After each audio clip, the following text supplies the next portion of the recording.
Welcome to the Real Estate Masters Podcast, where we interview the top names in the real estate game. If you want to grow your real estate business, see more podcasts, or get free resources, go to www.remcommunity.com. The only podcast that allows you to directly connect with the guests and many of the highest level names in the real estate game.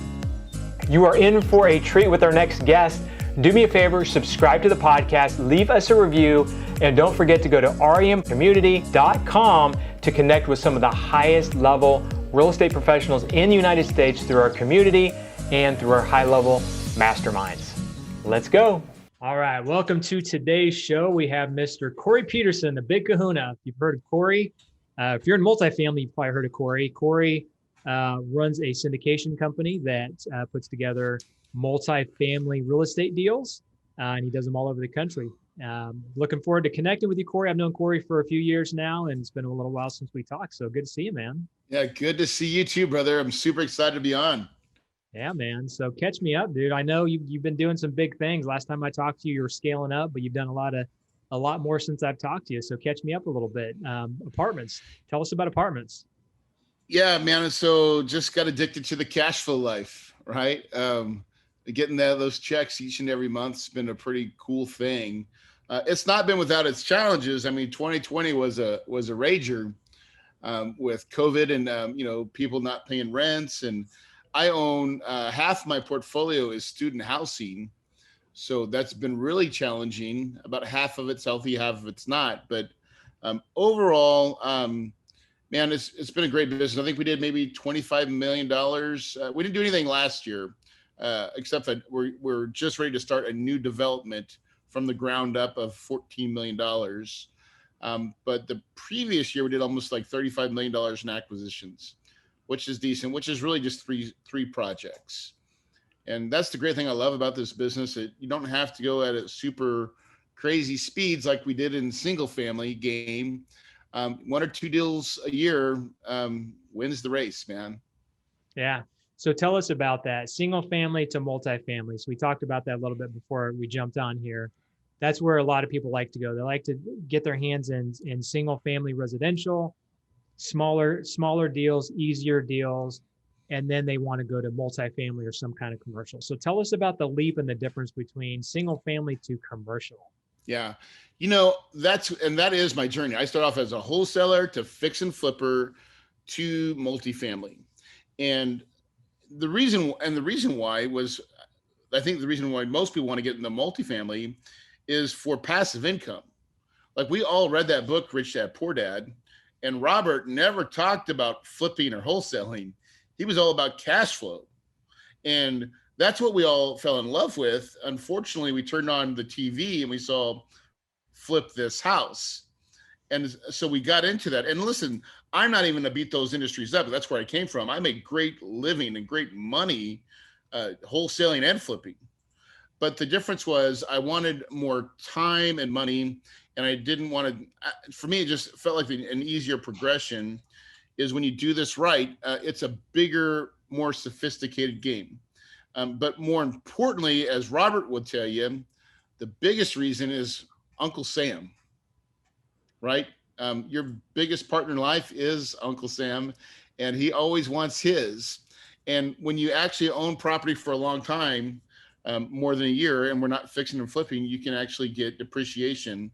And that really is, in my mind, the biggest changer of why. And then, it just comes down with systems and procedures, right? So in my mind, the biggest change, Tony, was really money. Being able to raise private money is the one thing that I did differently than all my guys that were in single family, fix and flip and wholesaling that I think led me over the edge. Is I started flipping like 09, 010, and there wasn't really much like bank money or hard money or that type of funding out there at that really pivotal point in time. And the only way you could get money was through individuals.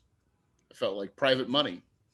And so I say it's luck, but I put a lot of work and effort into it in learning how to raise private capital.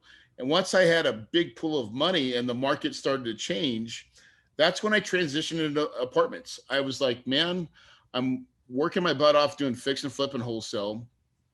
I was the, jack of all trades, putting on all the different hats. And I was just really, actually, I was becoming a bad dad, where I was putting so much of my work life in front of my family and everybody else that I was really becoming a train wreck. I was kind of a miserable person. Looking at me, you'd think I'd successful, but inside I was dying. And so I just knew that I needed something different. And I actually had a mentor that first gave me the idea of apartments. He came into my life almost 20 years ago. His name was Bruce. I call him Bruce Wayne. Okay, he wasn't Batman, but Bruce was loaded. And it's actually, I came up with the name of my company, Kahuna Investments. So I went to Hawaii like 20 years ago. My mom was married to Bruce and didn't know, but Bruce had a home on Hawaii right on the beach. And I was blown away. This thing was right on the beach. It's in Kauai, the Garden Island. And he's got nice cars. He's got fine art. Like you could tell, and he's got time. His phone wasn't ringing. And I was like, this guy is different. And so I asked him the words, like, what do you do? And that's when he said it. It was magic. He said apartments, and he was in real estate. And I just go back to that. I realized that Bruce was living what I call now is that cash flow life. And when I was looking at my single family fix and flip, and I was just hustling, grinding so hard, I just knew, and I was failing as a dad, I just knew I needed to change. And so that really helped me, I guess, kind of kick me out of my comfort zone and push me into the apartment syndication world, which I already had a skill set that was really valuable, which was raising private money. Mm-hmm. Yeah. So let's talk about the difference between single family and multifamily. So there's some that are obvious: 1 unit, 1 to 4 units to tens or hundreds of units potentially. Raising private capital is very similar. You get individuals to invest into deals. The structure of it is a little bit different. I think a lot of people don't get into multifamily or commercial in general because they're scared of the bigger numbers. There's been this, you may have seen the debate recently with Alex Pardo, and they had single family versus multifamily. And honestly, like, both of them are great. Both of them have their strong points. So looking at commercial, a couple deals a year, that's huge compared to doing 30, 50, 100 deals a year like a lot of single family guys do. So tell us about, I guess, the time it takes to put those deals together. 2 deals, $10, $15 million deals. What does that entail? So the first step is just a lot of underwriting. So it takes, 100 and 150 tries or looks at good, solid, potential deals to find, which is the goal, is to try to find the needle in the haystack. There's always going to be markets that are harder. Sometimes they're better, sometimes they're worse, but we're still finding them today. And so finding a needle in the haystack, you have to strike gold once or twice a year. 3 times would be like nirvana for me. But if I can just find that one deal, and really, I'm happy if I just get one. So now in that, you're going to miss out a lot, right? So you're going to find potential deals, and then you're going to go in a bidding process. And a lot of times we lose. Like, we're never the highest, so sometimes we are, but even then, sometimes we're not. So we don't win a lot. But when we do win, and let's just say that was just, one deal in a full year, a $15 million deal. Well, if you fast forward that deal to it when it's ripe, it can make you a multimillionaire. And so that's what I've kind of learned. And I guess the trade-off is the velocity is not there, but really the daily work. So like Isaac behind me, if you're watching it on YouTube or if you post this online, Isaac's job is acquisitions. All he does is look at deals and put them in a machine and data. That's kind of like the same stuff that we did in the single family game. So there's a lot of similarities. It's just that you don't have to strike gold every time. And I think the biggest hiccup change for most people, Tony, is we're trained in the single family deals at some price, a deal works, right? And with the multifamily game, sometimes the deal does not work at any price. So that's the difference. I've trained a lot of people into the multifamily side that came from the single family side. I keep seeing them trying to make the same mistakes. Well, we can make this work. We can make this work. And sometimes it's like, no, you can't make this work. This is fundamentally flawed for cash flow. And Is here's it because why. is it because of the area? Is it because of there's just too much work that needs to be done? Like, why would numbers not work if you were to get the property at a certain price? Yeah, because most of the times um, it's in the wrong area. It's got really the wrong bad things wrong. Usually we like to fix bad management and deferred maintenance, broken stuff. That's pretty similar. But if you really can't, it's hard to fix a bad area or bad economics or hey, listen, this market, there's people moving out of the market, not moving into it. It's not going to sustain long term. Where with fix and flip, it's just like I could buy it and sell it, and you're only in there for a short amount of time. But if you're buying and holding for apartments, you've got to really look at the macro and microeconomics. And sometimes that means that, man, I probably shouldn't be buying in this area. So it's a really little bit of a hurdle because usually we're trained to say, no matter what, there's a price that this still works. And sometimes that's called, for me, opportunity costs. I can spend all my time jacking with this one, or let me just go find another one's way better. Mm-hmm. And then my stress level goes away. Because the stress level for the multifamily side is the commitment to pay your capital, right? And so if you can make that as easy as possible. So like sometimes I've showed people this deal, they're looking at this really crappy 1970s kind of in the war zone kind of property. And they're like, Corey, it's 50% vacant. We fix it, we kill it. But I'm like, oh my God, how much money does that take to do it? It's a $3 million rehab. And I'm like, well, but I can go buy this 1986 property that's a little bit more, but it's 90% occupied. I can raise my money and start paying like next quarter. Give me the easy button, right? Yeah. And make just as much money. Maybe not make that big pop, but still like, I usually try to buy for cash flow. So it's really weird how it works, but that is some of the differences and similarities to it in the game. And it's return on time too, right? I mean, the stress and the time to do a deal that's really tough that could make more money may not be worth it when you can find a deal that takes a fraction of the time, even though you're not making quite as much money, right? Yeah. But the other part, Tony, is the money, right? The money is usually the biggest, like you said earlier, some of the biggest, like that gets the hiccup is, man, can I raise $1 million of money? And $1 million seems like a lot, but then once you start doing it, it's like, really, that's 10 people with $100,000. And, it's like anything else. We create systems for wholesaling, for fix and flip. It's just a different set of systems to raise capital. And it's the money game. And luckily I came from a background where I was a financial advisor. So I got taught the money game and how to talk to money, what it expects and where it hangs out. And so once you unlock that, it's not so bad. And if you just give people what they want, because most people, they hate that roller coaster. They don't want to be on it on the stock market. And so what we really talk about, what we do is we're an alternative to the stock market. And we're able to take in capital and we make people's money grow. Yep. So from a standpoint of raising $100,000 for a single family deal compared to $1 million for a commercial deal, I guess really the difference is probably a few things. It's the paperwork, right? Because you're bringing in multiple investors, so you have to have a different set of paperwork.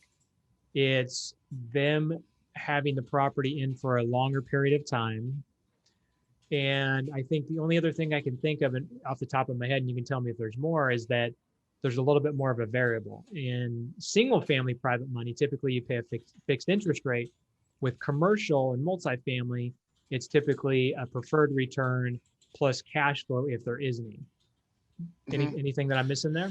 No, that's really close. So I've actually tried to mimic what I do in the single family space a little bit. And I probably raise money differently than most syndicators out there in that I've defined my payout in my PPM. So the paperwork is different. We hire an attorney that creates a syndication called the private placement memorandum. And that's how we can pool money together. And there's do's and don'ts with that system, and which you can't advertise and things like that. But when we get our pool of investors to come in, what we typically try to do is pay a pref. That means they get first dip out of all profits. And usually that's paid through cash flow. And then we'll define the back end, meaning like when we sell or disposition the property, that we'll pay them an additional percentage on the sell. So now a lot of syndicators just say you own 80%, so you get 80% of the income and 80% of the back end and stuff like that. We've just learned to control it a little bit more and say, here's what we're going to give you. And the reason I do that, Tony, honestly, is I got in this business for Corey, and as long as I can raise capital at the right price and give my investors what they want, which is a solid return, I get to win as well. So I get to I get to win a little bit more. So you're saying you give your investors a fixed return? Well, a pref. So we give it, but we don't give them a note and deed of trust, right? Okay. So I give them it's called a 6% pref, and then 6% annualized on the back end. So my investors will make a total return of 12%. Okay. So do you pay quarterly do you pay cash flow as well? Well, that's part of the pref. Okay. Gotcha. Is the cash flow.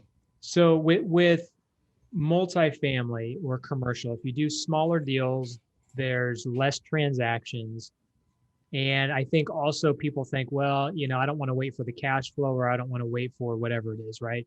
So there's different profit centers you can build into syndicating deals. There's obviously cash flow. There's developer fees, syndication fees, construction fees. Kind of run us through that on what you would recommend people charging or not charging when they put deals together. Yep, we take between a 2% and 4% acquisition fee. So that's right up front. That's money that we raise that money to pay ourselves for putting the whole deal together. So on a $10 million deal at a 4%, that's $400,000. So listen, I can make $400,000 on my first deal. That's enough to cover all my expenses and my team and the cost, right? Then we'll typically, now 2 to 4, 2 is probably the industry standard. We take 4. Why? Because one day I put it on a paper and I said, I'm going to make all the deals I buy qualify at 4%. And so if your deal qualifies, your investors don't even care. Trust me. Like, they'll let you make more money if you just show them that your deal and how it works. Yep. I've learned that. So then we also take a 2% asset management fee. And in the beginning, Tony, I didn't do this. I wish I would have, because you're going to have ongoing cost. I got staff and team and people, and people come in and out of your deals. They get married, they change. You've got to have a process for managing your investors.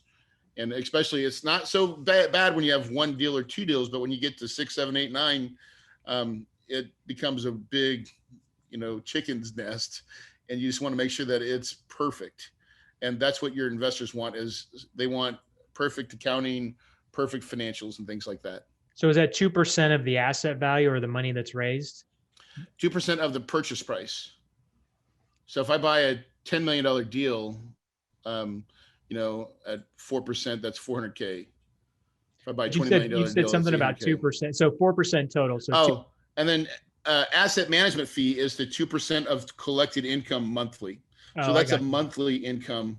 Your management company is going to cost you 4%, and then you're going to take 2%. So you run a 6% management fee line in that piece. And again, so it's all about underwriting. That's the one thing that's the same as in the wholesale and fix and flip business, is like, you got a pencil, your pencil. Once you create your standard template for your pencil, you make those deals qualify, and then you verify to make sure that you're not buying in the wrong spot, the right whatever, and all those things that would disqualify a property. So when you get one that works, all these things are already built into your template, and you're like, okay, we got a deal. Yeah. Okay. So, I talked to someone earlier today. They're a single family guy, and everyone looks at the numbers and they're like, why can't we do that? Right. Or they get scared of it. It's usually one of the two. So he's like, well, I helped a guy buy a building for $7 million. He put $2 million into it and it appraised at, it was either 13 or 15 million. Right. Mm-hmm. So 4% equity spread, obviously there's costs in there, so it's probably reduced a little bit. So for me, those numbers work. It's like, it sounds like I would do those deals all day long. how hard is it to find those deals? Like, obviously you're only finding 1 to 3 deals a year. Like, I've been doing it for, I don't know, this is my 7th year doing it. I mean, the only reason we didn't find a deal last year is we didn't want to. It was COVID. There was too many uncertain. So I was like, hey, let's just bow out and see what happens. Right. Mhm. We were actually under contract and we walked away from the deal. So we could have closed one solid, like $10 million deal, but we actually just said no. And I just did it as a company. Like, I don't know what's going to go on. I want to see what's going to happen. I'm not going to make any decisions. And like, I don't have to make any decisions. That's the great part. Once you start cash flowing, like that'll change your life. That, by the way, Tony, that is the thing that changes your life, in my opinion. When you've got an everlasting gobstopper that doesn't ever go away, that cash flow that shows up every month, dude, it changes everything. Like you get a big FU factor, no factor. No, I don't want to do it. And that to me that's the best thing about the cash flow life, is that when you know that it's coming in, you can just say no easier and faster. And that's what we did last year. But the truth is, Tony, we can do whatever we put our minds to. So if you got to look at a lot of deals to find a couple, 1 or 2, that's what we do. And it's not that hard, but it just takes belief and it takes some training and some systems. You put that all together, it's the recipe for success. So it's hard to find contractors in your own local market for single family deals. So let's say you put together $1 million construction budget for an apartment complex, and tell me, I don't know, do you do value add on all of yours, or do some of them you just buy for cash flow?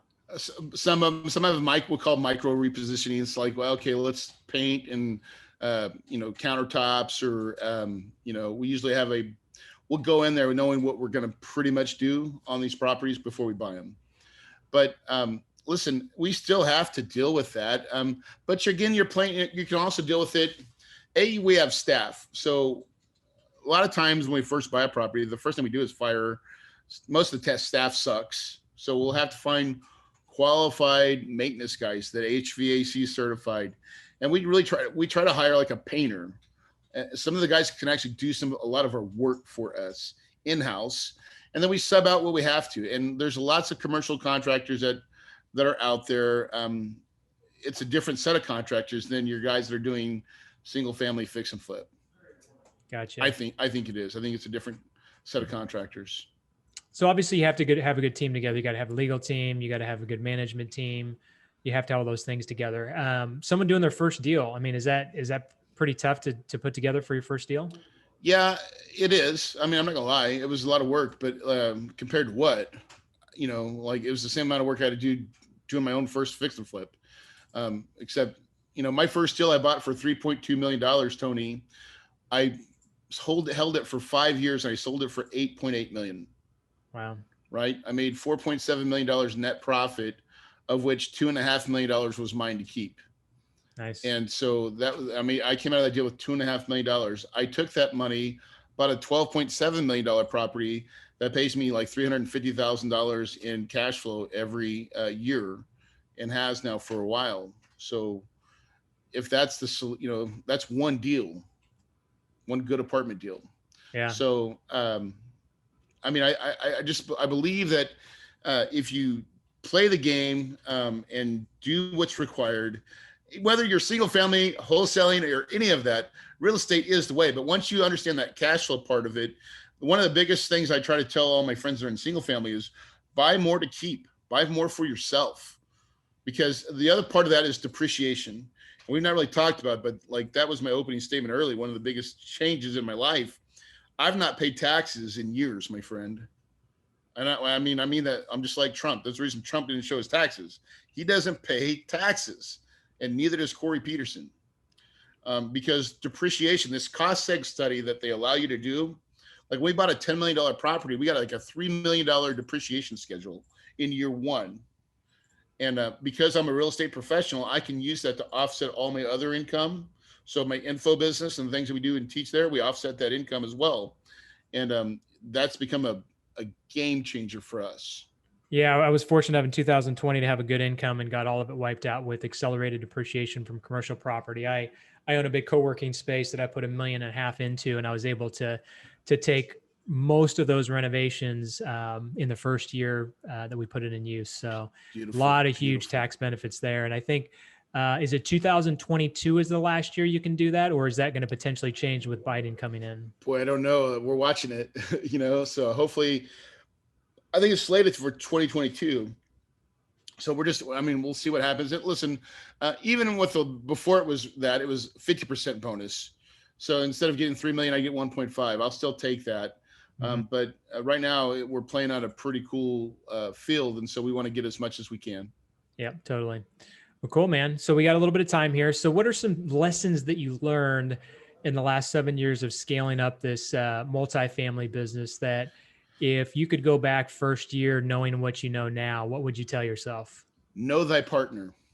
The biggest in the multifamily space, a lot of times it is partners coming together, different people, and coming together to do a deal.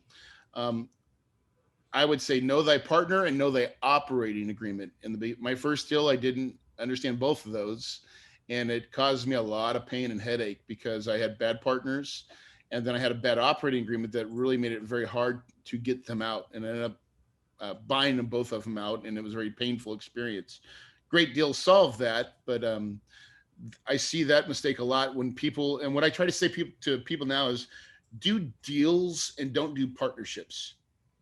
A lot of times, Tony, we can get together on a deal and say, here's your responsibility, here's my responsibility, let's understand this deal. But it doesn't mean that I have to go into every deal with Tony as my partner, right? I want to be autonomous to say, listen, I've got another deal. Who's the right people to put into the thing to make it work? Because I may have done this first deal and I realized that, XYZ partner was really he became dead weight. And I don't want to experience that again.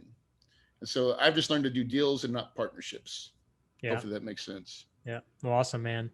Well, hey, good catching up again. It's been a while. We are going to put a link down in the podcast in the show notes for you to connect with Corey. He's got an info business where he teaches people how to invest. And if you want to invest with him as well in his projects, I'm sure you can reach out to him and he'd love to connect with you. So appreciate it, bud. Any last words for the audience before we jump off? I mean, I just believe this with all my heart is no matter what in this business of multifamily investing or just investing in period, it all starts with your belief. And I just truly believe from my heart, if you believe it and tell it to yourself daily, you can achieve it. You can achieve anything you want in this business. And it is a wonderful, wonderful business. Absolutely, man. Good stuff. Thanks again, Corey. Look forward to connecting again soon. Rock and roll, brother. All right, man. See you, bud. Thanks for listening. Now go to www.remcommunity.com to connect with today's guest, see our high-level masterminds, and to get free resources. Don't forget to share this with a friend and leave us a 5-star review. We'll see you on the next episode.